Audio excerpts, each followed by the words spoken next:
vaxtınız xeyir olsun, hörmətli tamaşaçılar. Hədəfin canlı efirində xoş gördük sizləri. Dünya yenidən risk və təhdidlərin qarşısının almasında böyük qərarların verilməsi ilə üzdədir və bir vaxtlar Moskvanın toxunulmaz olduğunu görürdük. Amma təəssüflər olsun ki, Moskvanın özü artıq ikinci gündür ki, Ukrayna tərəfindən dron atəşinə məruz qalıb. Və bu hadisənin özü Rusiyanın hava qüvvələrinin təhlükəsizlik sisteminin nə dərəcədə möhkəm olduğu ilə bağlı bir sıra sualları. Eyni zamanda ümumiyyətlə Rusiya-Ukrayna arasında müharibənin gedişatına, balansın dəyişməsinə hansı təsirləri göstərəcəyindən xəbər verir və digər tərəfdən dünyanı düşündürən daha bir sual isə Amerika Birləşmiş Ştatları ilə İran arasında baş verən hadisələrdir. Çünki bütün diqqətlər bugün İsveçrədə baş tutacağı gözlənilən birbaşa danışıqlara yönəlmişdi. Amma bu danışıqlar da ilkin səbəblərə görə logistika, texniki səbəblər üzündən təxirə salınıb. Amma daha sonra Amerika Birləşmiş Ştatlarının vitse-prezidenti James Vance'ın açıqlamalarına görə burada daha siyasi qapılar dayanır. Xüsusilə də onun İsraillə bağlı açıqlamaları diqqət çəkir ki, bu açıqlamalarda da qeyd olunur ki, İsrail İranı livanlaşdırmaq istəyir və bu da Amerika Birləşmiş Ştatlarının böyük maraqlarına qarşıdır. Yəni regiondakı maraqlarına qarşıdır. Və bütün bu proseslərin fonunda Bakıda baş tutan beynəlxalq konfransda İslam İnkişaf Bankının 2026-cı il üzrə illik hesabatında Azərbaycan Prezidenti İlham Əliyevin verdiyi siyasi mesajlar da diqqət mərkəzindədir. Çünki bu mesajlar birbaşa böyük dövlətlərə və beynəlxalq təşkilatların fəaliyyətsizliyinə yönəlmiş mesajlar idi. Tənqid atəşinə tutmuşdu dövlət başçımız onları və bu mesajların arxasında hansı məqamlar dayanır? Təbii ki, qonaqlarımızla müzakirə edəcək. Hər üç mövzunu odur ki, diqqətiniz bizdə olsun, qonaqlarımızı sizlərə təqdim edirəm. Bugün bizimlə diskusiyada Milli Məclisin deputatı Cavanşir Feyziyev. Xoş gəlmişsiniz Cavanşir müəllim. Nazim Cəfərsoy, beynəlxalq məsələlər üzrə ekspert. Sizə salamlayıram, xoş gördük və studiyamızın digər qonaqları da var. Milli Məclisin digər deputatı Tural Gəncəliyev, siz də xoş gəlmişsiniz və elə az öncə qeyd etdiyimiz beynəlxalq tədbirin birbaşa iştirakçısı İslam İnkişaf Bankının Korporativ Strategiya və Tədqiqatlar bölümünün rəhbəri və birbaşa Səudiyyə Ərəbistanından gəlib Elvin Əfəndi də bizimlə bərabərdir. Siz də xoş gördük, xoş gəlmişsiniz. Təbii ki, mən istərdim ki, müzakirələrimizə başlamazdan öncə Azərbaycan Prezidentinin ötən gün səsləndirdiyi siyasi mesajlardan bir hissəni izləyək, sonra müzakirələrimizə start verərik. Buyurun. Bu münaqişə təxminən 30 il davam etdi və bu illər ərzində çox saylı, nəticəsiz, sonsuz və mənasız danışıq raundları aparıldı. Həmin danışıqlara himayədarlıq edənlərin yalnız bir məqsədi var idi. Torpaqlarımızı əbədi olaraq Ermənistanın işğalı altında saxlamaq. Sülhün təmin edilməsi və ərazilərimizin azad olunması mandatını daşıyanların məqsədi məhz bundan ibarət idi. Mən ATƏT-in Minsk qrupunun həmsədrlərini, BMT Təhlükəsizlik Şurasının 3 daimi üzvü olan Fransanı, Rusiyanı və Amerika Birləşmiş Ştatlarını nəzərdə tuturam. Təsəvvür edin, bu ölkələr Ermənistanı Azərbaycan ərazilərini azad etməyə məcbur edə bilməzdimi? Əlbəttə ki, edə bilərdilər. Sadəcə bunu istəmirdilər. Onlar torpaqlarımızın Ermənistanın işğalı altında qalmasını istəyirdilər. Bu onların birgə qərarı idi. Lakin biz bu planları dəyişdirdik.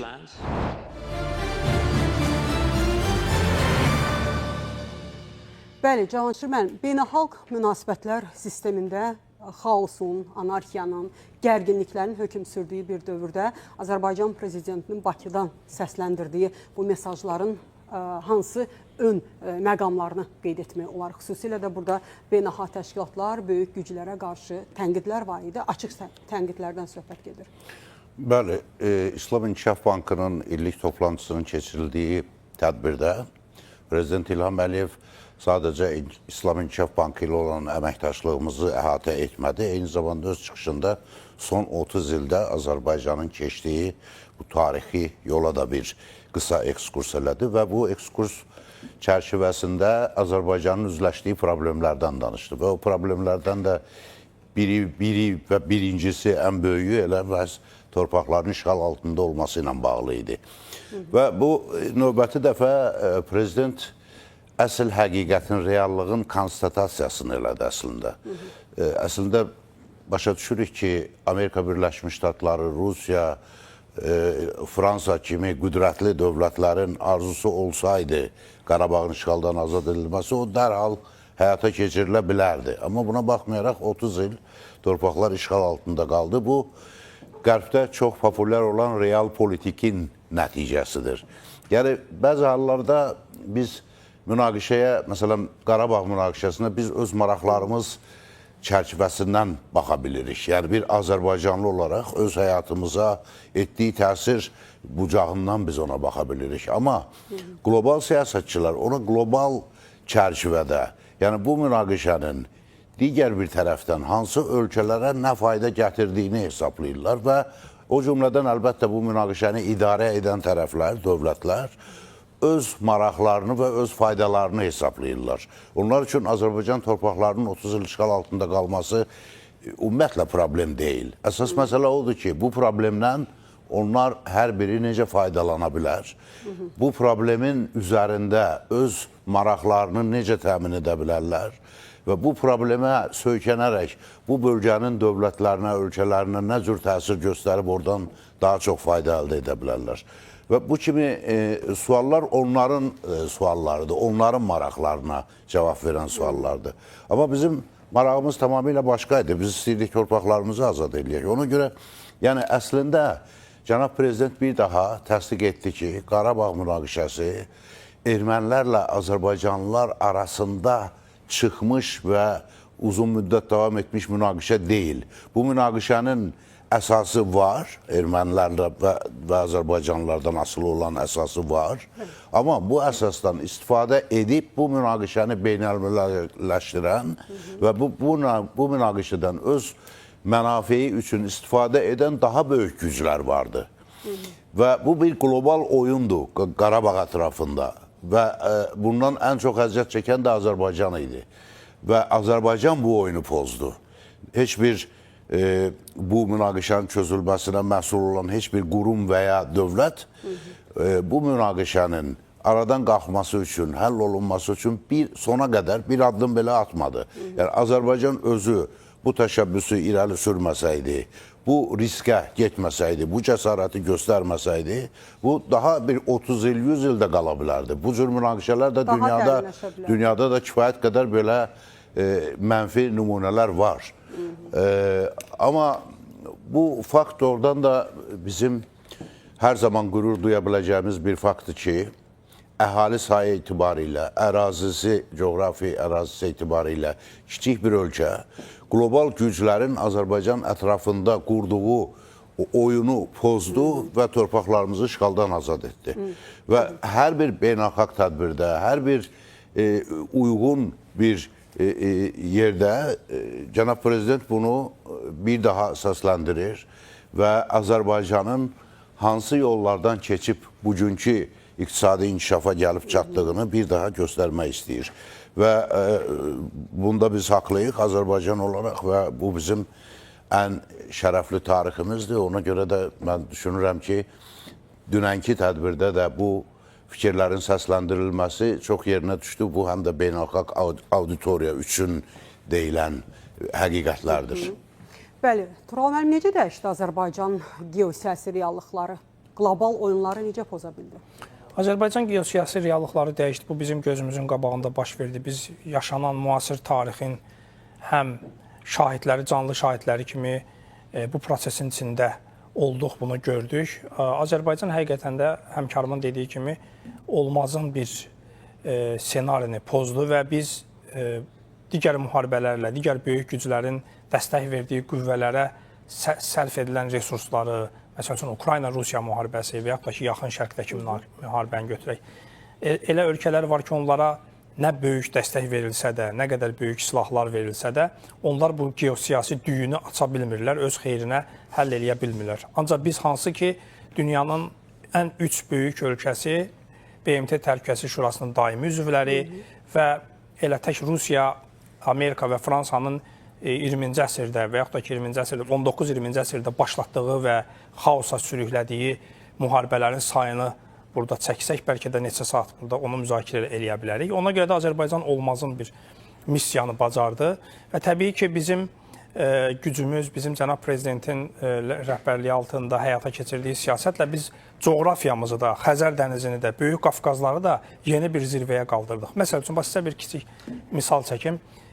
Xəzər dənizi, Qafqazlar adətən, xüsusilə Xəzər hövzəsi, geosiyasi nəzəriyyədə adətən digər yaxınlıqda olan Aralıq dənizi, Qara dəniz kimi dənizlərlə müqayisədə illər ərzində kölgədə qalmış, okeanlara çıxışı olmayan, transport kommunikasiya xətlərinin keçmədiyi, belə deyək də, zəif bir bölgə kimi təsəvvür edilirdi və təqdim edilirdi bu geosiyasi elmdə, geosiyasi nəzəriyyədə. Ancaq 2020-ci il biz Vətən müharibəsi ilə bu anlayışı tamamilə dəyişdik. Bir anlığa biz Xəzər dənizini, Qafqazları regional sülh platformasına çevirdik, düyünlər açıldı, böyük transport kommunikasiya xətləri məhz Xəzər üzərindən, Qafqazlar üzərindən keçməklə fəaliyyətə başladı. Düzdür, bunun biz artıq növrəsini qoymuşduq.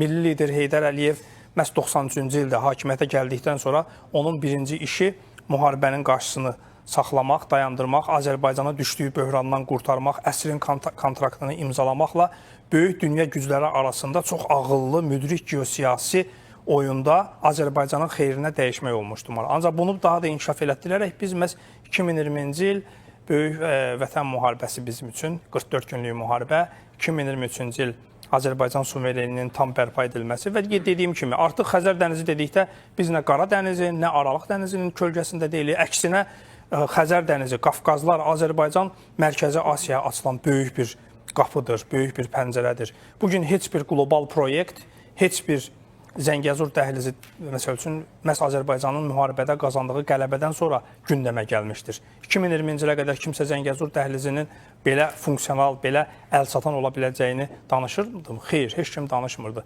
Həmin o 3 Minsk qrupunun həmsədri olan ölkələr də onlara qalsaydı artıq deyildiyi kimi bu müharibəni saxlayardılar, uzadardılar. Çünki müharibələr xaos, böyük silah satışı, insanların həyatı bahasına öz məkirli, çirkli planlarını irəlilətmək senarisi deməkdir. Biz bunların qarşısını aldıq və bugün artıq ölkəmizdə böyük tədbirlər, konferanslar keçirilir. Cənab prezidentin bugünkü çıxışı, bir neçə gün bundan öncə Şuşada keçirilən başqa bir qlobal konferansda cənab prezidentin müraciəti olmuşdu. Bütün bunlar göstərir ki, bəli, biz Azərbaycan olaraq orta güc kimi öz gücümüzü artıq proyeksiya eləyirik. Təkcə Qafqazlara deyil, ətrafa da, böyük coğrafiyaya bizim səsimizi eşidilir. Ötən günkü mesajlarda amma biz daha böyük miqyasa hesablanan, qlobal miqyasa hesablanan biz mesajlar gördük. Təbii ki, xüsusilə də siyasi tərəflərinə, amma iqtisadi tərəfləri də çox böyükdür Azərbaycan liderinin verdiyi mesajların içərisində və xüsusilə də İslam dünyasına ünvanlanan mesajlar hansı iqtisadi perspektivləri özündə ehtiva edir? Və Elvin müəllim həmin tədbirin birbaşa iştirakçısıdır. Elə həmin tədbirdən bizim studiyamıza qonaq olub, onu da xatırlatmaq bir daha yerinə düşər. Buyurun, fikirləriniz. Bəli, Jalə xanım, əvvəla üzr istəyirəm əməkdaşlarımla, bəlkə biraz tez çıxması olacam. Çünki bizim tədbirimiz hələ də davam eləyir. Artıq 4-cü günümüzdür bu tədbir. 57 üzv ölkəni, İslam İnkişaf Bankı qrupunun 57 üzv ölkəsini bir yerə toplayan nazirləri, özəl sektor nümayəndələrini, böyük korporasiyaların rəhbərlərini və akademik sektoru bir yerə toplayan minlərlə qonağın sahibi olduğu bir tədbirdir. İslam İnkişaf Bankı qrupu 1974-cü ildə Səudiyyə Ərəbistanında yaradılıb, bilirsiniz. 52-ci ili də artıq onun və çox gözəl bir haldır ki, bunun İslam İnkişaf Bankı qrupunun 52-ci illik toplantısı məhz Bakı şəhərində qeyd edilir. Onu da nəzərinizə çatdırım ki, hər il bizim bankın illik toplantısı 57 üzv ölkədən birində qeyd edilməsindən bağlı. Amma Azərbaycanda ikinci dəfədir, səhv etmirəmsə. Artıq son 15 ildə ikinci dəfədir, sonuncu dəfədə 2010-cu ildə olmuşdu. Və kifayət qədər dəyişikliklər var və xüsusilə də işğaldan azad olunmuş torpaqlarımızda artıq infrastruktur layihələrə start verilməsi də yəqin ki, bu həm investorları, həm tədbir iştirakçılarını xüsusi cəlb edir. Hörmətli millət vəkillərimiz qeyd elədi. Bəzi cənab prezidentin çıxışında bəzi beynəlxalq təşkilatlara, onların qərəzi mövqeyinə görə fikir bildirməsindən bağlı. Onun da tam əksi İslam İnkişaf Bankı qrupu. Biz bank olaraq həmişə özümüzü belə bir brendləmə ilə fəxrləmişik ki, biz hansı bir siyasi gündəliyin tərkib hissəsi deyilik. Biz bank olaraq ilk bank olmuşuq ki, birinci Qarabağ müharibəsində də Azərbaycana ilk yardım göstərib layihələr eləmək istəmişik. Bu gün də fəxrlə deyə bilərəm ki, həm də bir Azərbaycan vətəndaşı kimi bu gün də artıq 100 milyonlarla böyük layihələrin Qarabağda su miqrasiya layihələrlə bağlı, infrastruktur layihələrlə bağlı ilk qərarları biz vermişik, biz investisiya vermək. Hələ də bir çox beynəlxalq təşkilatlar bu məsələyə siyasi həssas mövzu kimi baxdığı halda biz artıq real investisiyalar eləmək qərarını vermişik. Və bu günə qədər artıq Azərbaycanda İslam İnkişaf Bankı qrupunun investisiyalarının həcmi 2 milyard dollara yaxınlaşıb və bu rəqəm get-gedə də artacaq və onun nəticəsidir ki, cənab prezident çox nadir halda belə beynəlxalq bir təşkilatın rəhbərinə bu mükafatı verər. Dostluq orderini İslam İnkişaf Bankı qrupunun prezidenti cənab Məhəmməd Alcəsirə təqdim elədi şəxsən.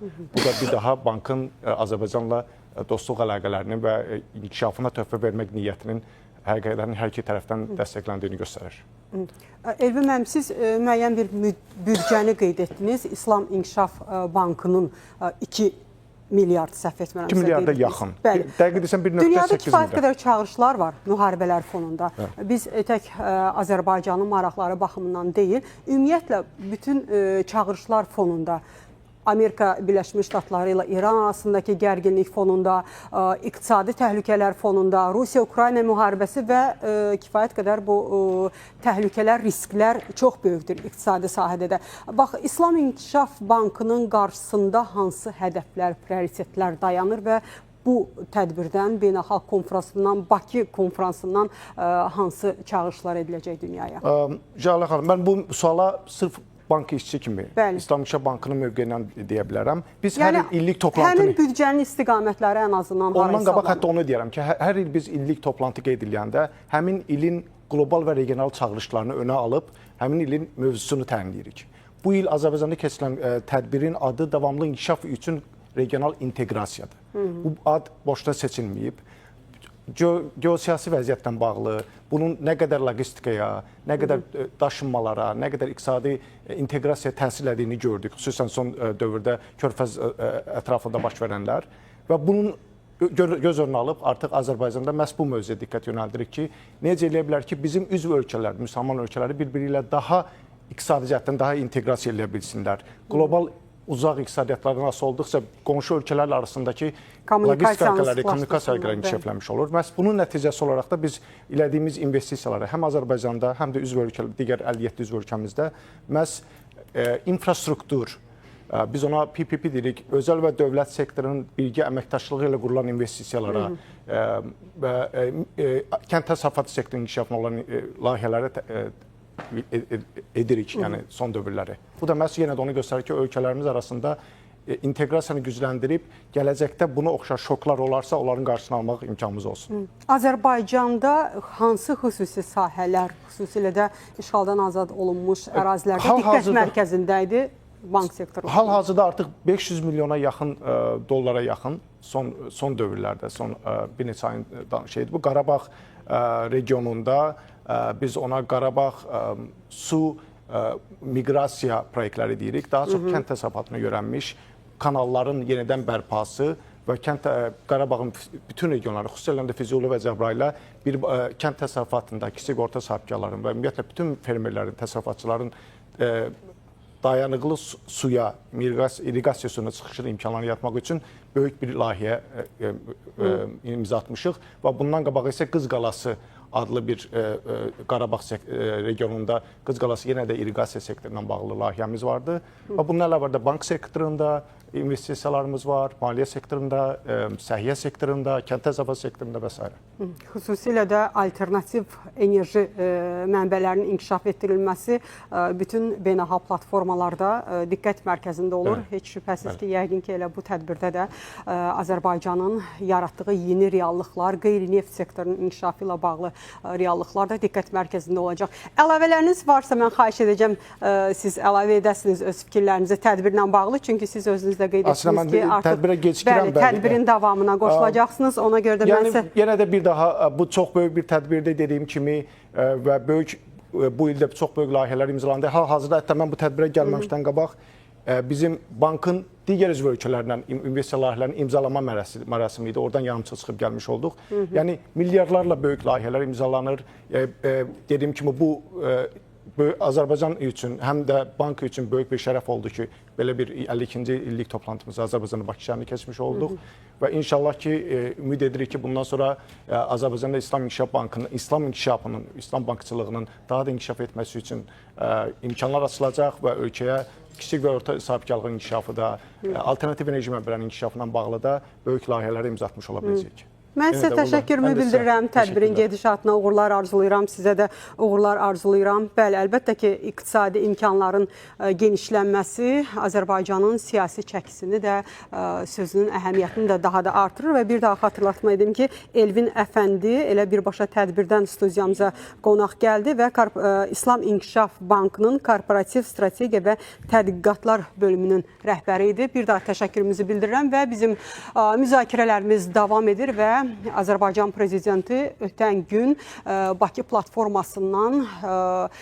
bir sıra mesajlar vermişdi ki, xüsusilə də burada diqqət çəkən Ermənistana niyə vaxtında sanksiyaların tətbiq olunmaması ilə bağlı idi və əlbəttə ki, bu sanksiyalar vaxtında tətbiq olunsaydı, Azərbaycanın torpaqlarının işğaldan azad olunması prosesi sürətlənərdi və 30 il bu çətinlik davam etməzdi. Elə Ermənistanın özü də inkişaf yoluna daha tez qədəm qoymuş olardı. Ona görə də gəlin elə dövlət başçımızı izləyək, sonra müzakirələrimiz davam edəcək. Müharibə cinayətlərini və Xocalı soyqırımını törətmiş, bizim şəhər və kəndlərimizi dağıtmış, işğal olunmuş ərazilərdə urbisit törətmiş Ermənistana qarşı sanksiya tətbiq olunmadı. Bugün biz sanksiyalar haqqında eşidirik. Sanksiyalar və yenə də sanksiyalar hər gün eşidirik. Haradasa hər hansı bir hadisə baş verən kimi dərhal sanksiyalar tətbiq olunur. Lakin Ermənistana qarşı heç kəs sanksiyalar tətbiq etmədi və bu ikili standartların həmçinin bəyan edilən qondarma dəyərlərlə real siyasət arasındakı fərqin açıq təzahürüdür. Əgər beynəlxalq hüququ pozduğuna, suveren dövlətin ərazilərini işğal etdiyinə və müharibə cinayətləri törətdiyinə görə Ermənistana qarşı sanksiyalar tətbiq edilsəydi, iki ölkə arasında münaqişə bu qədər uzun sürməzdi.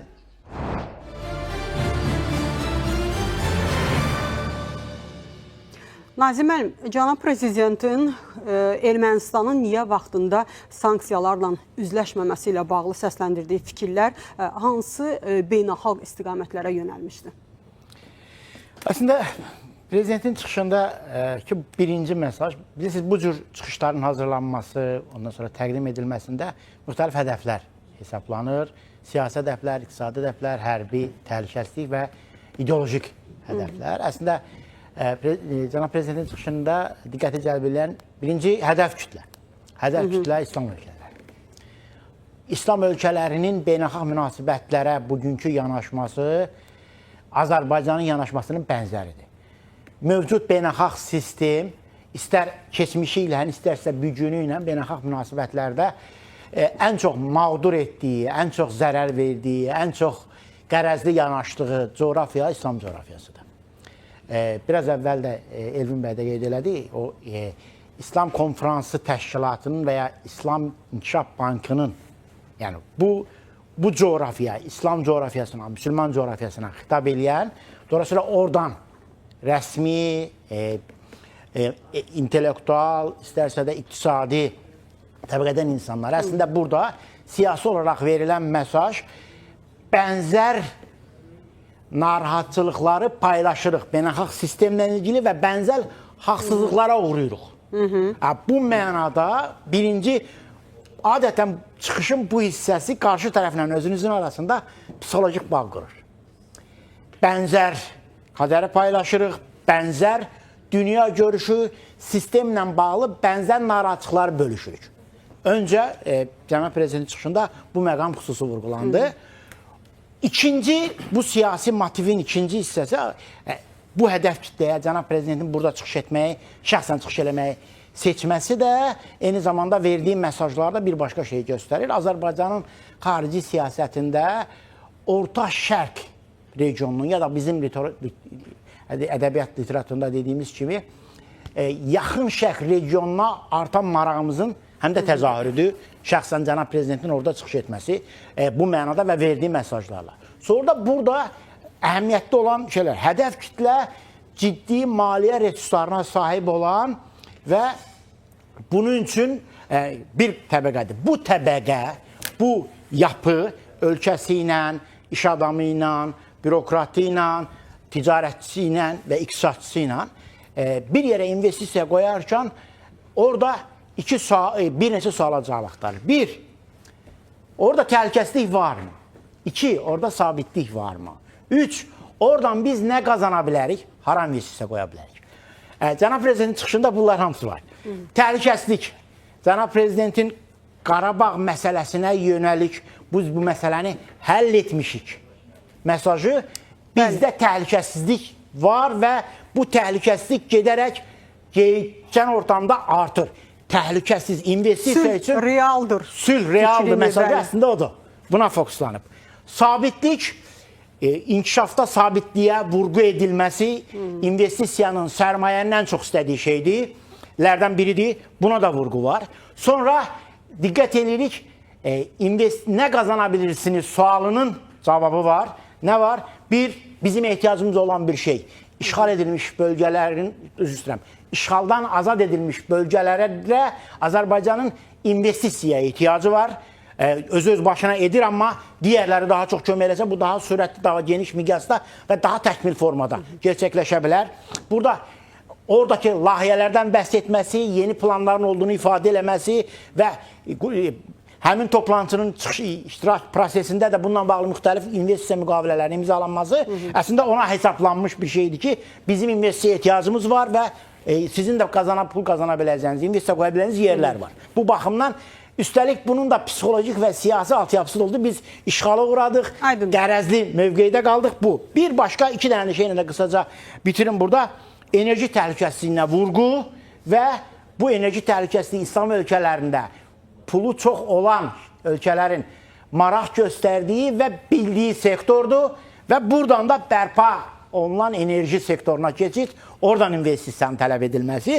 Və sanksiyalarla bu tələb kimi görünürdü Azərbaycan Prezidentinin səsləndirdiyi fikirlər, yoxsa bu itham idi konkret olaraq? Ermənistandan bundan sonra sanksiyalar. Bugün gəldiyimiz nöqtədə artıq Ermənistanın torpaqlarımızı azad etdiyimiz kontekstdə bu artıq tələbdən daha çox ittihamdır. Çünki bizim artıq buna ehtiyacımız yoxdur. Yəni bu ittiham olaraq bu biraz əvvəl dediyim beynəlxalq münasibətlərdə bizə də qərəzli yanaşıldı. İslam dünyasının geri qalanı kimi onunla bir psixolojik bağ, siyasi bağ qurmaq baxımından əhəmiyyətlidir. Son olaraq vurğuladığı məqamlardan biri Ərəb ölkələri coğrafiyasına, İslam coğrafiyası üçün Azərbaycanın önümüzdəki dönəmdə daha da inkişaf etdirməyə çalışdığı məsələ ərzaq təhlükəsizliyi məsələsidir. Ona yönəlik vurğu, bunun işğaldan azad olmuş bölgədəki imkanlarla ifadə edilməsi də maraqlıdır. Məsələn, Elvin bəyin diqqətini çəkdi mənim orada. 2 milyard dollar investisiya, bunun 500 milyon dolları daha çox altyapı proseslərinə, kənd təsərrüfatı, su, bu əsas bunlar əslində hesablanmış, hesablanmış, qlobal, regional və Azərbaycan daxili siyasətinin ehtiyaclarına yönəlmiş mesajlarıdır ki, bu mənada əslində çıxışı bütünü ilə bu kontekstdə qiymətləndirmək. Həm də dünya özü bugün bu çağırışlarla üz-üzədir. Müharibələr, istər ərzaq təhlükəsizliyi, su ehtiyatları və logistikada ciddi problemlərə səbəb olub və xüsusilə də neft, enerji sektorunda da böhran yaranıb, istər ABŞ, İran müharibəsi fonunda, istərsə də elə artıq Moskvanın özü, toxunulmaz Moskvanın özü Cavanşir müəllim dron hücumuna məruz qalıb və məlumatlarda o da yer alıb ki, bu dron hücumu zamanı Rusiyanın neft emalı zavodları da hədəf götürülüb. Bunun özü nə deməkdir? Ümumiyyətlə, Moskva son illər heç yəni belə bir hadisə baş verməmişdi ki, aktiv dron hücumuna məruz qalsın və artıq yaralanların, hətta ölənlər də var sıralarında. Bütün bunların olması nədən xəbər verir? Moskvanın, Rusiyanın hərbi hava qüvvələri acizdirmi dron hücumunun qarşısında? Ümumiyyətlə, bu dron hücumunu bundan sonra müharibənin gedişatına necə təsir göstərəcək, balansı necə dəyişəcək? Buyurun. Bu sualın cavabı çox geniş ola bilər, amma çalışacağım qısa şəkildə. Birincisi, bugün Moskvanın dron zərbələrinə məruz qalması 2014-cü ildə Rusiya tərəfindən atılan addımların məntiqli nəticəsidir. Dünyada qəbul olunmuş və BMT tərəfindən təsbit olunmuş beynəlxalq hüquq normaları var, qanunlar var və bu qanunlar çərçivəsində 200-ə yaxın dövlətin yer planeti üzərində sülh və əmin-amanlıq şəraitində mövcud olması nəzərdə tutulur. Amma bu dövlətlərdən hər hansı biri digərinə qarşı bu qanunları pozaraq təcavüzkarlıq addımı atırsa, təcavüzkar bir akt həyata keçirirsə, o zaman bu sistem işləmir və sistemdə nasazlıq yaranır, beynəlxalq siyasi sistemdə. Və 2014-cü ildə də məhz bu baş verdi. Rusiyanın Krımı ilhaq etməsi və Ukraynanın cənub-şərq bölgələrinə öz emissarlarını göndərib, orada yerli əhalini, daha çox rus dilli əhalini Ukrayna mərkəzi hakimiyyətinə qarşı qaldırması, sonda müharibənin Rusiyanın özünün ərazisinə gəlib çıxmasına gətirib çıxartdı, bununla nəticələndi. Baxın, indi 2022-ci ildən bu yana artıq 5-ci ildir, çox qızğın müharibə gedir. Avropanın mərkəzində deyə bilərik.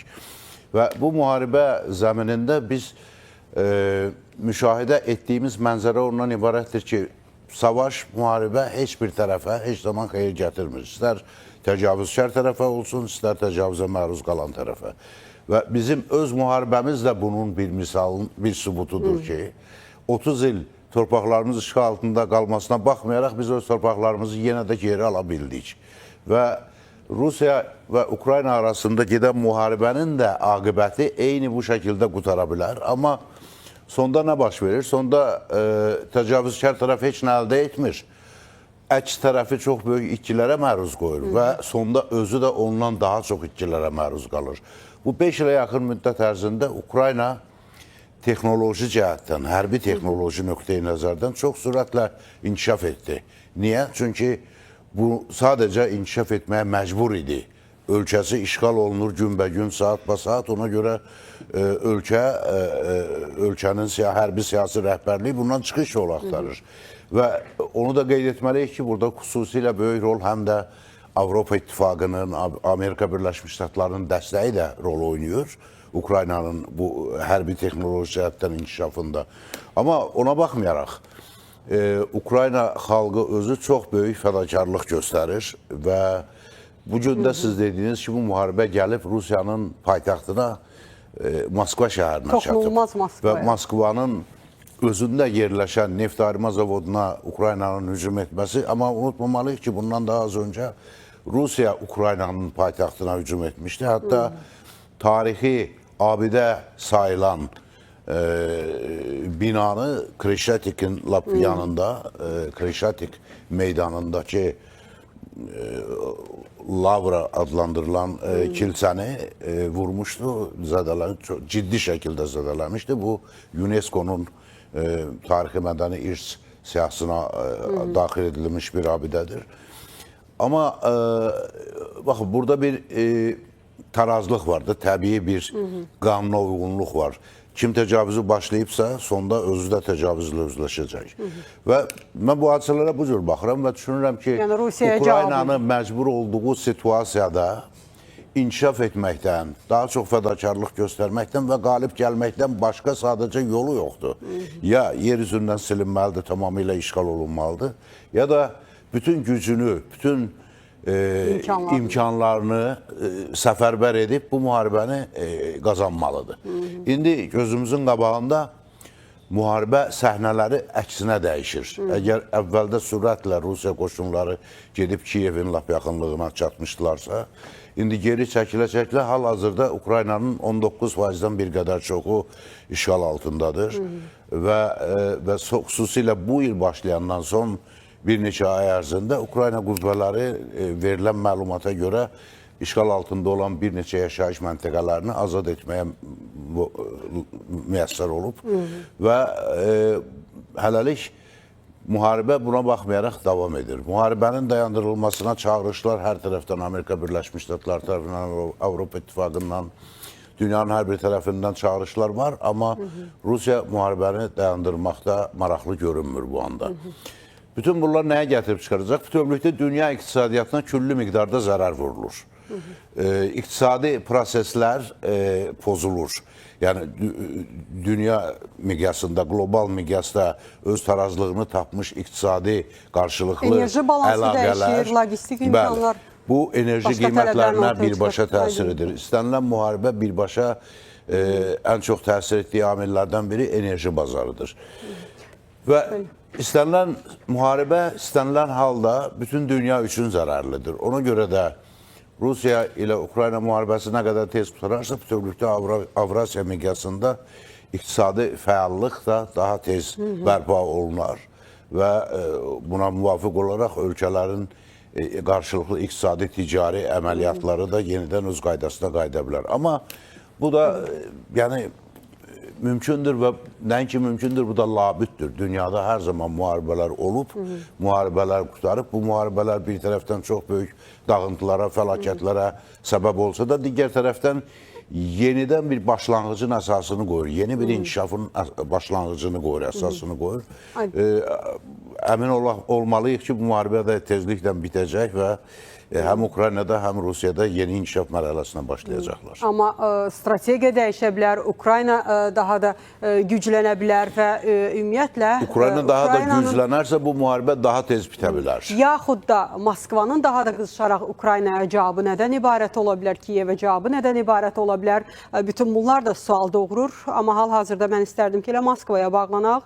Həmkarım Zakir Musayevi eşidək, görək ki, Moskvada dron hücumundan sonra hazırda vəziyyət necədir? Buyur, Zakir, eşidirik sizi. Hər vaxtınız xeyr. Bəli, dünən Moskva və Moskva vilayətinə qarşı həyata keçirilən geniş miqyaslı pilotsuz uçuş aparatları hücumundan sonra yaranmış fəsadların aradan qaldırılması istiqamətində işlər davam edir və Moskvanın cənubunda yerləşən neft emalı zavodunda baş vermiş yanğının əsas hissəsinin lokallaşdırıldığı bildirilir. Moskva merinin sözlərinə görə hadisə nəticəsində xəsarət alan olmayıbdır. Eyni zamanda şəhər ərazisində havanın keyfiyyəti ilə bağlı aparılan monitorinqlərin nəticələri də açıqlanıbdır. Məlumata əsasən atmosferdəki zərərli maddələrin konsentrasiyası normadan artıq qeydə alınmayıbdır. Mütəxəssislər bildirirlər ki, son günlər müşahidə olunan külək və intensiv yağıntılar havada təhlükəli maddələrin toplanmasının qarşısını alıbdır və nəticədə yanğının paytaxtın ümumi ekoloji vəziyyətinə ciddi təsiri olmayıbdır.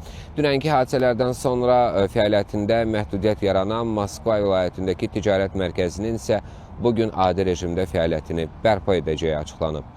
Rusiya rəsmiləri isə hadisədən sonra sərt bəyanatla çıxış ediblər. Xarici İşlər Naziri Sergey Lavrov bildirib ki, Moskvanın cavab tədbirləri davam edəcəkdir və Ukraynanın hərbi potensialı ilə əlaqəli hədəflərə qarşı kütləvi zərbələr mütəmadi şəkildə həyata keçiriləcək.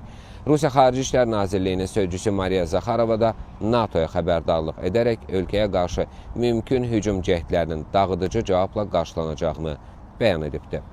Belə, bu saata çatdırmaq istədiyim ən son xəbərlər bunlar idi. Söz yenidən sizdədir.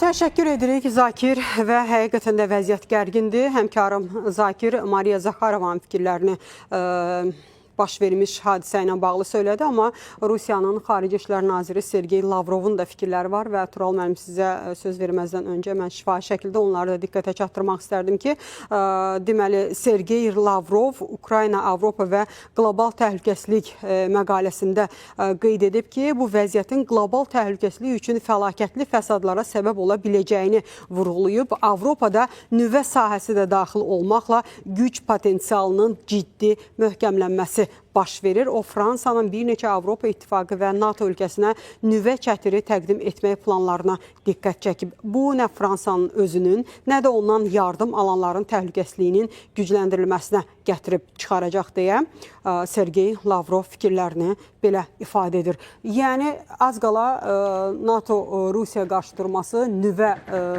müharibəsinə keçid almaq astanasında deyə bilərik. Yəni, belə bir təhlükələr də hətta dünyanı bürüyür. Necə düşünürsünüz? Ukrayna strategiyanı dəyişir, yoxsa ümumiyyətlə bu hadisədən sonra müharibə ilə bağlı strategiya necə dəyişəcək Tural müəllim? Müharibə ilə bağlı strategiyanı anlamaqdan ötürü biz Avropa İttifaqının xüsusilə də böyük ölkələrinin, Fransanın, Almaniyanın müdafiə hərbi strategiya ilə bağlı qəbul elədikləri sənədlərə nəzər salsaq, təhlükəsizliklə bağlı, məsəl üçün, hərbi strategiyası ilə bağlı. Açıq-aşkar burada NATO-Rusiya qarşıdurmasına, NATO-Rusiya müharibəsinə hazırlıq gedir. Almaniyada, Fransada hətta müvafiq nüvə insidenti ilə bağlı bəzən təlimlər keçirilir. Bu təlimlər düzdür, böyük coğrafiyanı, böyük insanları əhatə eləməsidir. Orada kritik infrastrukturun müdafiə olunması və Avropa İttifaqının daha çox hərbi xərclər altına girərək bu gələcəkdə bu xərcləri qaldırmaq kimi məsələlər də müzakirə olunur. Və sizin qeyd etdiyiniz kimi Lavrovun sonuncu bəyanatı bir daha onu göstərir ki, həqiqətən də xüsusilə də Fransanın burada Britaniya ilə bir yerdə Ukraynanın arxasında duran, ona dəstək verən iki böyük nüvə ölkəsinin gələcəkdə Rusiya ilə Avropada toqquşmasını mən mümkün hesab edirəm. Dediyim kimi bunu biz adi Avropa Komissiyasının, Avropa İttifaqının rəsmi strukturlarının, Avropa İttifaqının xarici siyasət xidməti var, European External Action Service. Bax, həmin bu rəsmi saytlarda girib, onların gələcəkdə Rusiya ilə NATO-nun müharibəsi ilə bağlı senarilərinin artıq orada mövcud olduğunu görə bilərik. Baltikyanı ölkələr üzərindən gələcəkdə Rusiyanın müharibə ilə necə ola biləcəyi planları, senarisi artıq orada mövcuddur. Bu da rəsmi Avropa İttifaqı, Avropa Komissiyasının saytlarında var. Mən burada onun hamısını sadalamaq istəmirəm. Yəni, təəssüflər olsun ki, bilirsiniz, bu fəlakətdir. İki yaxın qardaş ölkənin bir müharibədə bir-birinə qarşı amansız mübarizəyə girməsi, bir-birlərinin məhv etməsi. Siz təsəvvür edin, bir anlıq elə bil Amerika Kanada ilə müharibə eləyir və yaxud da ki, nə bilim, Qazaxstan Qırğızıstanla müharibə eləyir və yaxud da ki, Çexiya Slovakiya ilə. Yəni, dini bir, dili bir, ikisi bir-birinə yaxın olan qardaş xalqların bir-birini belə məhv etməsi çox təəccüblüdür və mən hesab edirəm ki, bir də siz nə sual vermək lazımdır. Ukraynanın Rusiya-Ukrayna müharibəsində kimlər daha çox maraqlıdır? Biz baxırıq ki, Ukrayna cəbhəsində ən böyük faydanı götürənlər Amerikanın, Avropa İttifaqının silah şirkətləridir. Yeni texnologiyaların, yeni dronların, bəli. Burada Lockheed Martin'dən tutmuş Avropa İttifaqının müvafiq silah kampaniyaları, Ukrayna özü də etiraf eləmək lazımdır. Bu texnologiyanı gəlişdirir, inkişaf elətdirir, yeni anti-dron və yaxud da ki, dron hücumu ilə bağlı texnologiyalar. Bir də ki, bilirsiniz, mən xüsusilə də cənab prezident də bunu vurğulamışdı bugünkü konferansda. Beynəlxalq təhlükəsizlik, beynəlxalq hüququn olmadığı bir zamanlarda yaşayırıq. Yəni, Azərbaycan kimi həqiqətən çox az ölkələr tapılar ki, öz gücü hesabına, öz resursu hesabına bunu həll eləsin. Mən Ukraynanın vəziyyətini biraz skeptik yanaşıram. Gələcək taleyinə də mən biraz sözün açığı çətin olacağı fikrindəyəm. Çünki mənim bu fikrimə xüsusilə də belə məyus olmağıma vadar edən məsələ nə oldu? Avropa İttifaqı Şurasının prezidenti Antonio Costa bir neçə gün bundan öncə bəyanat verdi ki, Ukraynanın Avropa İttifaqına üzvlüyü məsələsi illər çəkə bilər. Bunun az deyilmiş kimi üstəgəl Macarıstanın yeni seçilmiş baş naziri Peter Madyar. Biz bilirik ki, Macarıstanda ümumiyyətlə indiki iqtidar olsun, istərsə də Orban hökuməti olsun, bunlar Ukrayna ilə bilirsiniz bir ixtilafda, bir fikir müxtəlifliyi mövcuddur.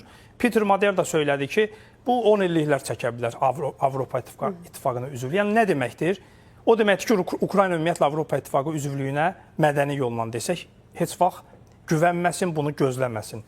Və bilirsiniz, bu Ukrayna xalqını axır şirinlikləşdirirlər ki, siz Avropa İttifaqına üzv olacaqsınız, siz NATO-ya üzv olacaqsınız, siz əla da müharibə aparırsınız, siz müəyyən deyək, avantajlardan yararlanacaqsınız. Amma biz bunu görmürük, biz bunun şahidi olmuruq. Yəni, Avropa İttifaqına üzvlükdən söhbət gedirsə, Avropa İttifaqının gözümüzün önündə 40 ildir, 45 ildir, neçə ildir qapısını döyən Türkiyə var.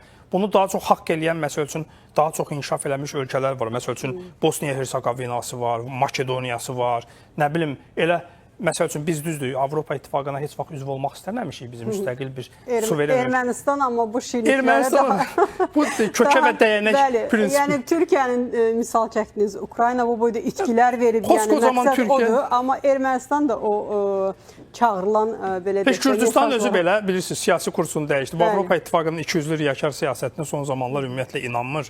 Və indi Gürcüstanın müstəqil suveren aparan hakimiyyətini Avropalılar Rusiya meyilli hakimiyyət kimi qələmə verirlər. Demək ki, adam öz suveren siyasətini apara bilməz. Demək ki, adam öz Fransaya qarşı. Fransanın keçmiş, Fransa əsilli Gürcüstan keçmiş prezidenti, xanım adı da yadımdan çıxdı. Zurabaşvili. Bu adam Fransanın agenti kimi oturmuşdu Gürcüstanda. İstəyirdi ki, ancaq Parisdən gələn, Yelisey sarayından gələn təlimatlar Gürcüstanda icra olunsun.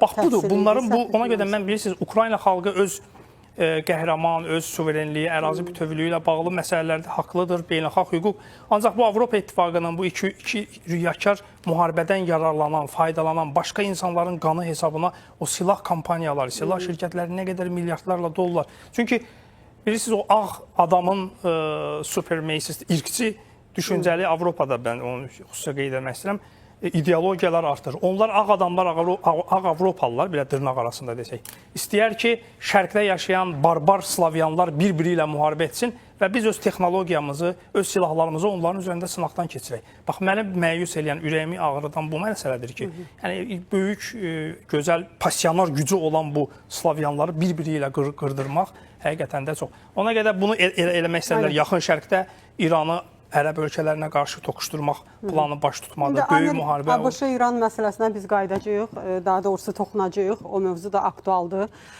Və Nazim müəllim, sizcə nüvə müharibəsinə çevrilə bilərmi Rusiya-Ukrayna arasında? Bax, bu insidentin daha da genişlənməsi, dron hücumundan sonra və xüsusilə də Lavrovun açıqlamalarında hansı məqamları siz? Əslində, Ukraynadakı son, yəni Ukraynanın son zərbələrinin zamanlamasına diqqət eləmək lazımdır. O dediyiniz sualın arxa planında əslində bunlar var. G7 zirvəsindən çıxan xəbərə baxaq. G7 zirvəsindən açıqlamalar nə idi? Fransada Makron çalışmaları filan, Zelenski ilə Trump arasındakı görüşmələr. Oradan sızan bilgilər nə idi? Trumpın Ukrayna ilə bağlı yanaşması daha pozitiv bir istiqamətə yönəlib, açıqlaması gəlməyə başladı. Yəni, daha Ukraynaya yaxın ya da Avropa Birliyinin xəttinə daha yaxın bir məsələni mənzil. Bu nə deməkdir? Bunun izahını əslində Moskvadan verirdilər. Lavrovun müxtəlif açıqlamalarında vardı. Hətta bu G7-dən öncəki zirvədən öncə Lavrovun və Peskovun açıqlamaları var ki, Alyaskada keçirilən, Ankoricdə keçirilən Trump-Putin görüşməsinin ruhuna uyğun hərəkət eləmir. Hətta Rubio ilə Lavrovun qarşılıqlı atışmaları vardı. Rubio'nun açıqlamaları var ki, biz tərəfsiz deyilik, Ukraynanın yanındayıq. Halbuki başlayanda bir nöqtəyə qədər nə idi? Bir, bu qədər hadisədən sonra Moskvaya əslində yeni zərbələr deyil, daha əvvəldir. Bu işin geosiyasi arxa planında müharibənin daha da şiddətləndirilməsi var. Çünki aydın məsələdir ki, biraz siyasət oxuyan, biraz geosiyasətdən başı çıxan, biraz Rusiya-Ukrayna və Qərb-Rusiya rəqabətinin və ya gərginliyinin nə baxan bilir ki, Moskvanın bombalanması Ukrayna-Rusiya müzakirələrini daha da baltılayacaq bir süreçdir və müharibəni daha da şiddətləndirə biləcək bir şeydir. Yəni, biz bunu bu kontekstdə qiymətləndirə bilərik. Yəni, tərəflərdən biri digərinə, qəlbinə, mərkəzinə hücum eləyəndə, müharibə texnikası baxımından deyirəm, texniki bənzətmə baxımından, bu qarşı tərəfdən hansı reaksiyanı verir? Qarşı tərəfdə intiqam alma, gücü daha da güclü formada göstərmə istiqaməti verir. Bu fondan məsələyə baxdığımız zaman geosiyal olaraq müharibə şiddətlənəcək. Şiddətlənmənin zamanlaması da çox önəmlidir. Qərb cəbhəsində NATO daxil olmaq üzrə ortalıq bir-birinə girmiş durumdadır. Əsas lider mənə NATO lazım deyil, vəbşi siz nə işə yarayarsınız deyib işin içindən çıxmağa çalışır bu konjekturada. Ancaq burada NATO öncəsi zirvəsi, İstanbulda NATO zirvəsi öncəsi, bu hadisələrin baş verməsi NATO'nun ənəvi missiyasına dönüşü təmin edir. Ənəvi missiyası nə idi? Ənəvi missiyasını NATO'nun birinci baş katibi bu şəkildə izah eləmişdi. NATO'nun 3 məqsədi var demişdi. 1. Rusiyanı Almaniyanı nəzarətdə saxlamaq. 2. Rusiyanın Avropaya girməsinə, o dövrdəki Avropa Qərbi Avropa idi. O prosesə Ukraynaya qədər ki, bütün Avropanı, Şərqi Avropanı da daxil ediblər. Çünki Avropa Birliyi, NATO üzvlüyünü almaq onu Avropa, geosiyasi olaraq Avropanın bir parçası olaraq Şərqi Avropanı göstərilər. Bunu deyir, ancaq eyni zamanda Amerikanı bu coğrafiyada saxlamaq. Nazim müəllim, biz ikinci mövzuya keçəcəyik. Bu kontekstin içərisində.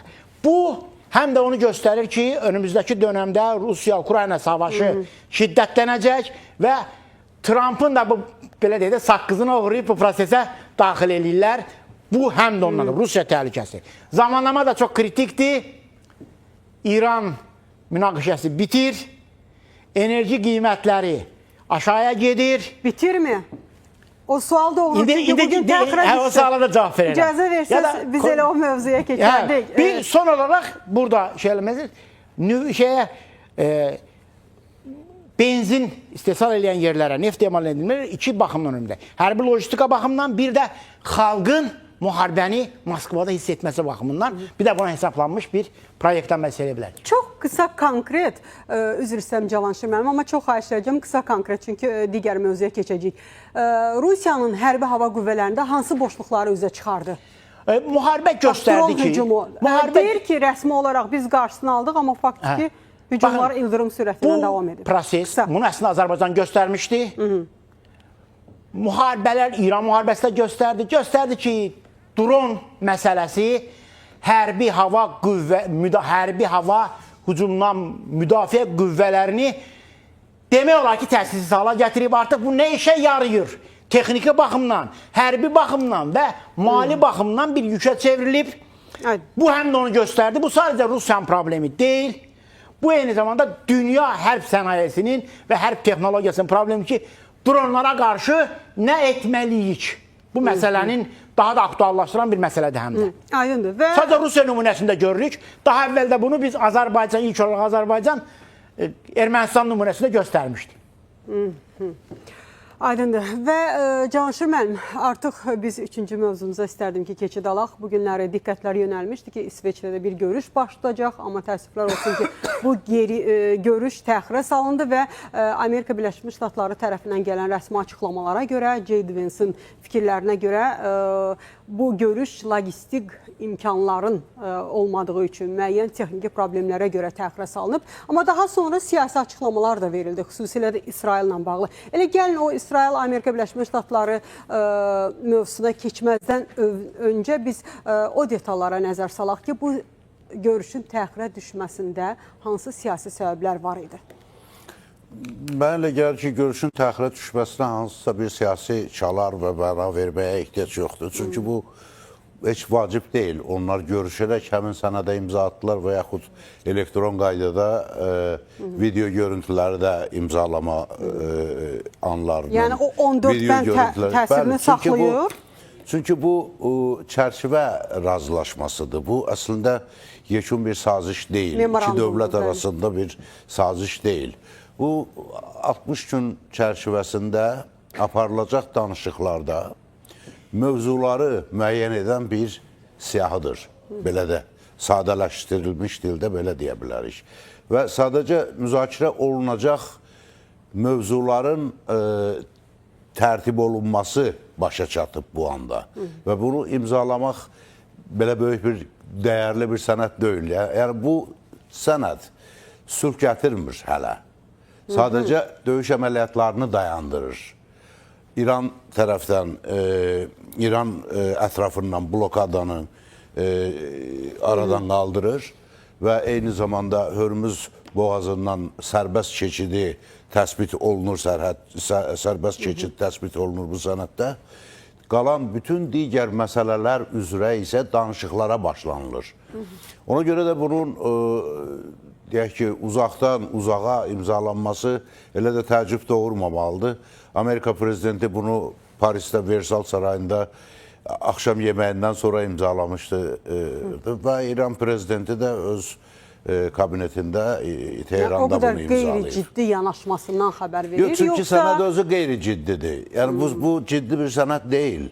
Bu müzakirə olunacaq mövzuların bir siyasıdır. Bəs onda niyə Amerika Birləşmiş Ştatlarının prezidenti Donald Trump bu günlərdə açıqlama verib ki, bu İranın köklü şəkildə kapitulyasiyası deməkdir? Yeri gəlmişkən redaktorumuz o statı hazırlasın, xahiş edəcəm onu ekranlara gətirməyə. Şübhəsiz ki, Amerika prezidenti çalışır ki, hətta bu sənədin özünü böyük bir qələbə kimi göstərsin. Çünki qarşıdan parlament seçkiləri gəlir, aralıq seçkiləri. Amma əslində bu ciddi bir sənəd deyil. Ciddi sənəd bu 60 günlük müzakirələr getdikdən sonra gəlinəcək nəticələr əsasında imzalanacaq sənəd olacaq. Ona görə mən düşünürəm ki, bu sənəd qəbul olundu. Bu sənədin gətirdiyi iki müsbət məsələ var. İran ətrafından blokadanın ləğvi, bunu müvəqqəti də hesab edə bilərik. Çünki elə Amerika prezidenti özü də artıq bu sənədi imzalayandan sonra bəyan edib ki, əgər İran bu danışıqlar gedişində bizim şərtlərimizi qəbul eləməsə, biz yenə əməliyyatlara başlaya bilərik. Yəni bu blokadanın çıxarılması da müvəqqəti xarakter daşıyır, belə görünür ki. Və digər tərəfdən İran tərəfindən isə Hörmüz boğazının sərbəst buraxılması, bütün yük daşımalar üçün sərbəst buraxılması. Bu iki məsələ bu çərçivədə, bu imzalanmış bu çərçivədə öz əksini tapıb, hələlik müvəqqət olaraq öz həllini tapıb.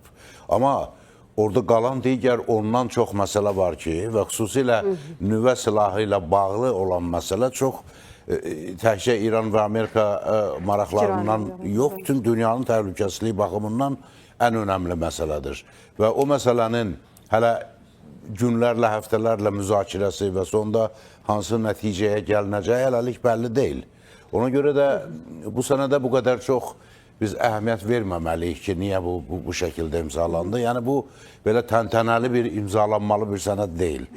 Bəs onda niyə görüş üçün, yəni bu görüşdə hansı gözləntilər var idi ki, bax, təxirə düşdü? Yox, görüşlər davam edəcək. İsveçrədə, bu günləri təxirə düşən görüşü mən nəzərdə tuturam. İsveçrədəki görüş sadəcə elə bu... Həmin sənədin təkrar imzalanması deyilsə, canlı şəkildə. İbarət idi. Orada heç bir Venslə İran nümayəndəsi arasında heç bir danışıq aparılmayacaqdı. Sadəcə bu sənəd imzalanacaqdı və onu da son anda ləğv etdilər və düşünürəm ki, düz etdilər.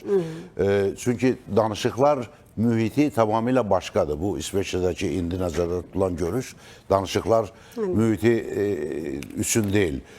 O ki, qaldı sizin sualınızın ikinci hissəsi Amerika-İsrail münasibətlərinə. Burada yanaşma müxtəlifdir, bu artıq göz önündədir. Görünür və bu da təbiidir. Çünki İsrail ilk növbədə özünün müqəddəratı baxımından, özünün təhlükəsizliyi baxımından addımlar atır və ya qərarlar qəbul edir. Amerika Birləşmiş Ştatları isə bütövlükdə qlobal təhlükəsizlik prizmasından bu məsələyə baxır. Tutaq ki, Amerika Birləşmiş Ştatları İsrailin də ilk növbədə İsrailin təhlükəsizliyini nəzərə alaraq İrana hücumları başladı. Amma sonda bu hadisələrin gedişində bu dünyadakı təhlükəsizlik sisteminə nə şəkildə təsir edir? Bunun yan fəsadları nədir, nə ola bilər?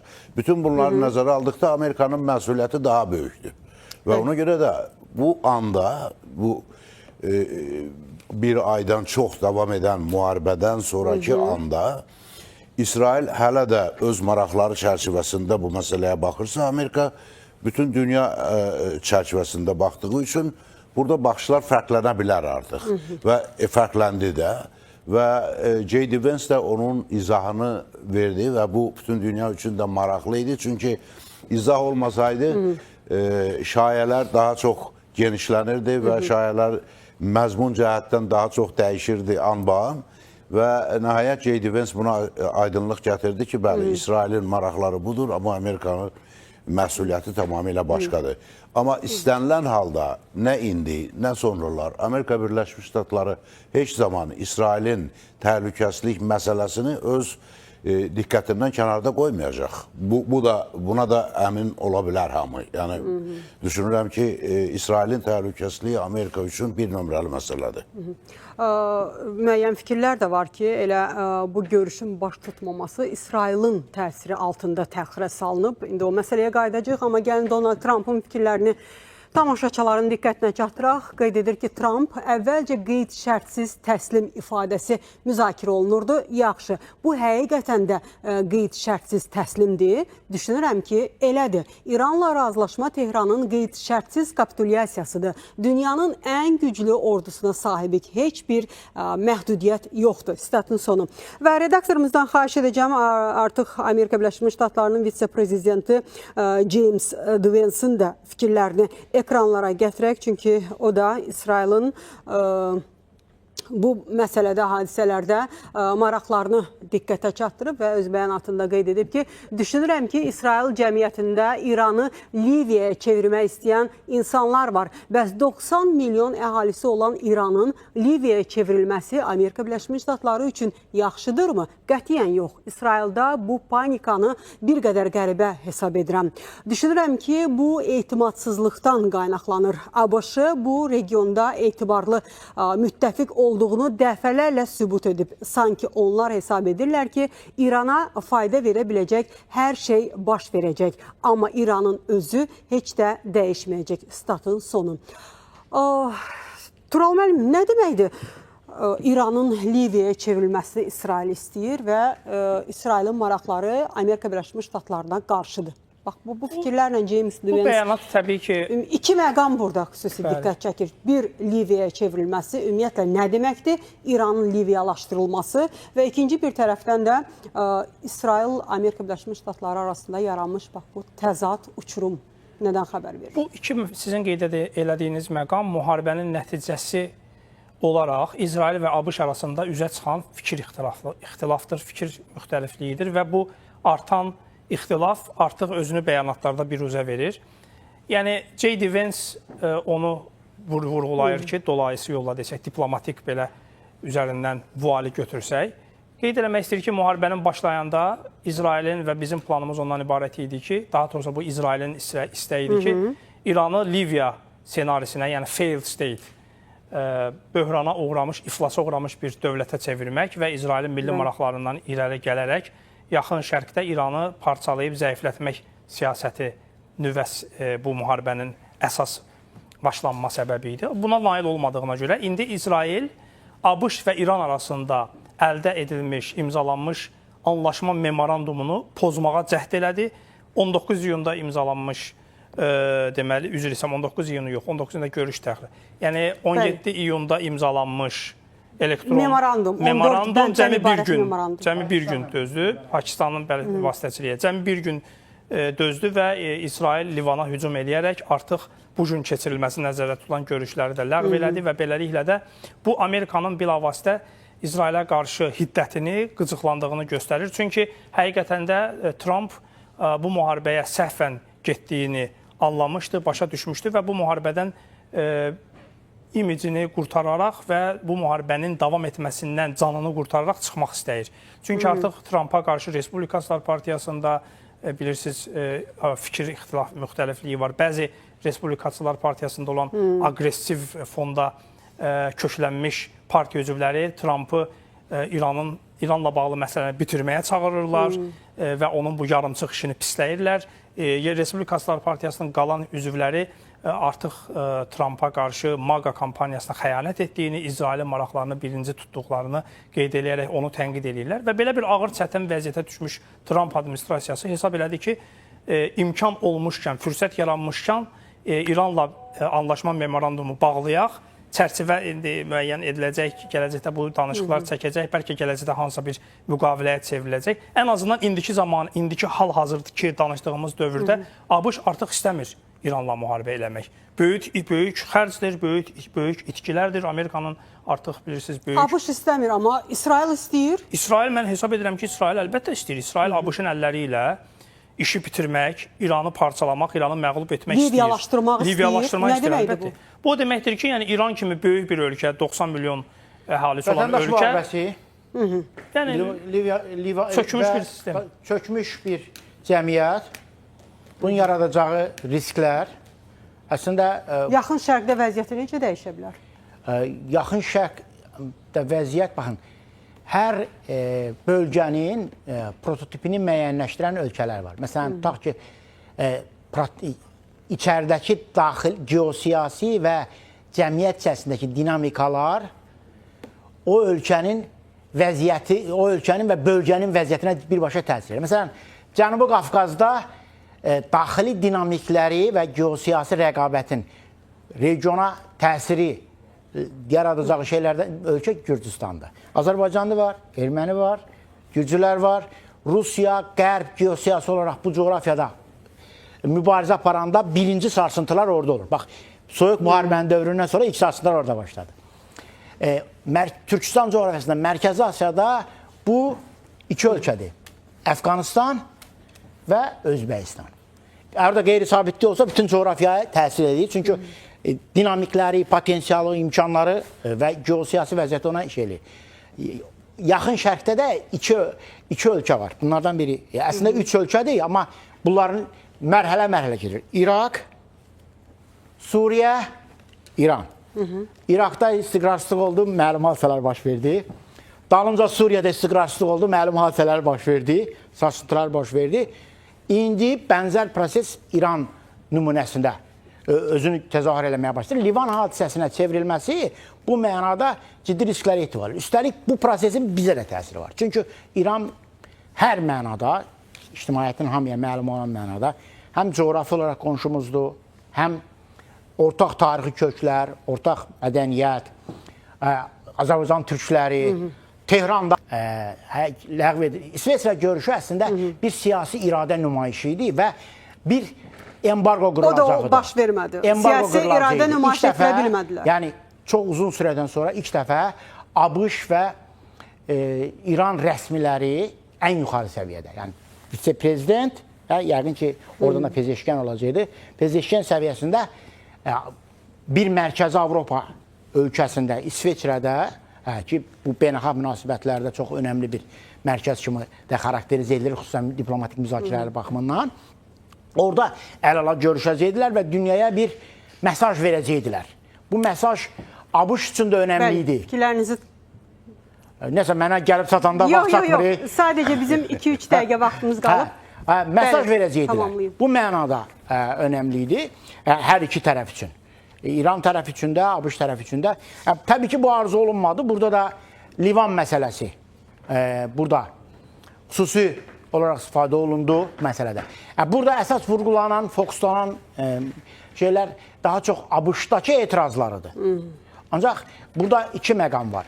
Vensin açıqlamaların bir Trump'ın sözünü deyir, İsrail'e demək istədiyi şeyi Trump Vens üzərindən dedirdir. Bu bir. İkincisi, içərdə çox İsrail-pərəst siyasət aparsız deyən kütləyə xeyr, elə deyilik mesajı verir.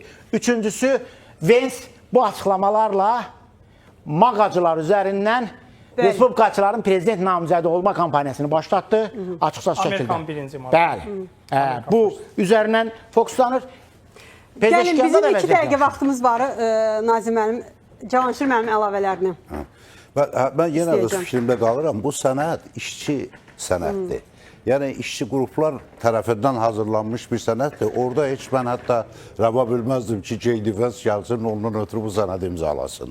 Və yaxud İran prezidenti o sənəddən ötürü. Bu, yəni, yüksək səviyyədə imzalanan sənəd deyil. Hələ çox müzakirələr aparacaq. Bu sənəddən sonra hələ əsas işlər başlayacaq. Ümumiyyətlə, biz strateji yanaşsaq, ABŞ İranı dəyişmək istəyir, yoxsa idarə olunan vəziyyətdə saxlamaq istəyir? İdarə olunan vəziyyətdə saxlanılacaq. Ta o vaxta qədər ki, yekun razılaşma əldə olunsun. Heç bir razılaşma əldə olunmuyub. Yeganə bayaq mən qeyd etdiyim iki məsələ üzrə razılaşma əldə olunub. Blokadanın aradan qaldırılması və Hörmüz boğazından gəmilərin, daşımaların sərbəst təmin olunması. Və salam, qalan orada 12 məsələ var hələ. Həll olunmalı, müzakirə olunmalı. Yəni, əsl sənəd təntənəli şəkildə imzalanmalı sənəd. O 12 məsələ müzakirə olunub, ortaq məxrəcə gəlinəndən sonra tərtib olunacaq sənəddir.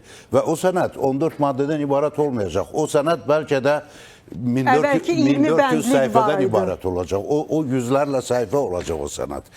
Livanlaşma məsələsinə. Bəli. Livanlaşma nə deməkdir? Sözün özünün mənasına biz fikir verək. İsrail Liviyalaşma, bəli. Yox, livanlaşma dedilər. Liviyalaşma. Bəli. Olsun Liviya. Liviyaya xarici qüvvələr daxil olub vaxtilə və onu sonda idarə olunmaz bir vəziyyətə gətiriblər. Liviya ona görə müxtəlif dövlətlərin dəstəklədikləri, hətta hərbi bir tərəfdən mülki şəxslər və qruplar tərəfindən idarə olunur. İranı o şəkildə parçalamaq, bəli, bu mümkün ehtimallardan biri idi və ola bilər ki, İsrailin də maraqlarına birbaşa cavab verən variantlardan biridir. Amma biz İsraili başa düşməliyik ki, bu İranla bağlı məsələlərdə ən çox təhlükəyə məruz qalan İsrail özüdür. Çünki İran İslam Respublikası yarandığı gündən bu günə qədər iddia edir ki, İsraili yer üzündən siləcək. Və ona görə İsrailin daha, deyək ki, aqressiv yanaşması, daha ciddi tələblər ortaya qoyması başa düşüləndir. Çünki İsrail hökuməti, İsrail dövləti 10 milyonluq xalq üçün məsuliyyət daşıyır. Və ona görə də o daha sərtdir. Onun reaksiyası daha sərtdir. Bu sərtliyi də mən normal qəbul edirəm. Amma beynəlxalq konjunktura, bugünkü beynəlxalq vəziyyət, bayaq dediyimiz kimi beynəlxalq təhlükəsizlik arxitekturası hansı səviyyədədir? Bugün, bu an bunu bu şəkildə davam etdirsək ona zərər deyə bilərmi, bilməzmi? Amerika bundan çıxış eləyir. Ona görə də vəziyyət bu şəkil alıb. Aydındır. Həqiqətən də risklər, təhdidlər, təhlükələr çox böyükdür. Belə bir xaotik dövrdə Azərbaycan Prezidenti İlham Əliyevin də Bakıda keçirilən İslam İnkişaf Bankının illik hesabatında verdiyi siyasi mesajlar ona görə də elə bax, bütün bunlar baxımından çox önəmlidir. Belə hörmətli tamaşaçılar, bizə baxdığınız üçün sizə də təşəkkürlərimiz var və biz Hədəfin bugünkü proqramında dünyanın qlobal təhlükəsizlik arxitekturasına və dövlət başçımızın ötən gün səsləndirdiyi mesajları müzakirə etdik. Sağlıqla qalın.